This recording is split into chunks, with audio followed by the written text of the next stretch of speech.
నేను నోరు విప్పి కేసీఆర్ మందు తాగి చనిపోవాల్సిందే. సీతారాం నాయక్ మహబూబాద్ బీజేపీ పార్లమెంట్ అభ్యర్థి పాకల సరస్సును ప్రపంచ స్థాయిలో గుర్తింపు తీసుకొస్తా. కొత్తగూడ నరసంపేట డబుల్ రోడ్ గా నేను ఎంపీగా ఉన్నప్పుడు చేసిన అభివృద్ధి మాత్రమే. మహబూబాద్ బీజేపీ పార్లమెంట్ అభ్యర్థి సీతారాం నాయక్ మహబూబాద్ జిల్లా కొత్తగూడ మండలంలోని ముఖ్య కార్యకర్తల సమావేశంలో మాట్లాడుతూ గిరిజనులకు కేటాయించిన పార్లమెంట్ పరిధిలోని 58 మండలాల్లో విస్తృతంగా తిరిగి బీజేపీ బలోపేతానికి కృషి చేస్తున్నారు.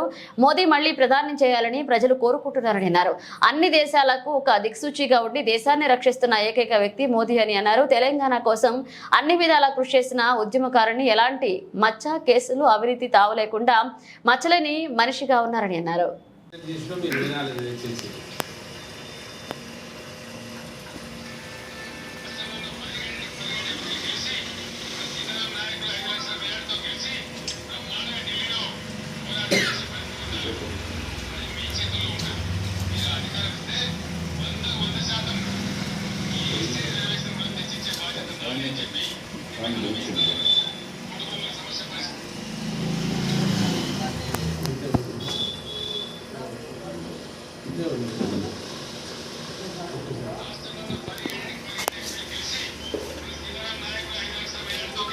ఇక్కడ డిక్లేర్ చేసింది కదా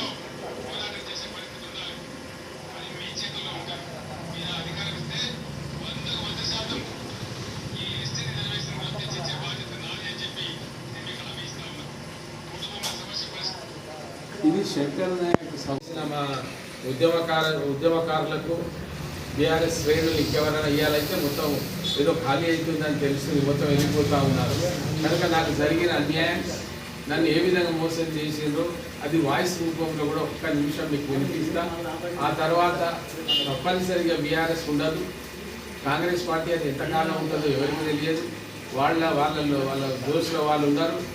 చివరిగా కవితను గెలిపిస్తే ఏమొస్తుందో ఒకటి చెప్పమని ప్రజలు ఆ ఓటు వేస్తే అది చెత్తకుండులో వేసినట్టే తప్ప ఆడ కేసీఆర్ లేడు, కుటుంబం జైళ్ళ పాలైతా ఉన్నది, కేంద్రంలో ఎవరితోని సైక్యత లేదు నీకు, ఇక్కడేమో నీ బతుకు బజార్ పాలైపోతుంది, చచ్చిపోయిన పాములాగా ఉన్నది. ఇక మళ్ళీ బీఆర్ఎస్ శ్రేణులకు నేను వాళ్ళకు రిక్వెస్ట్ చేస్తున్నా, ఏం చేస్తారో చెప్పండి.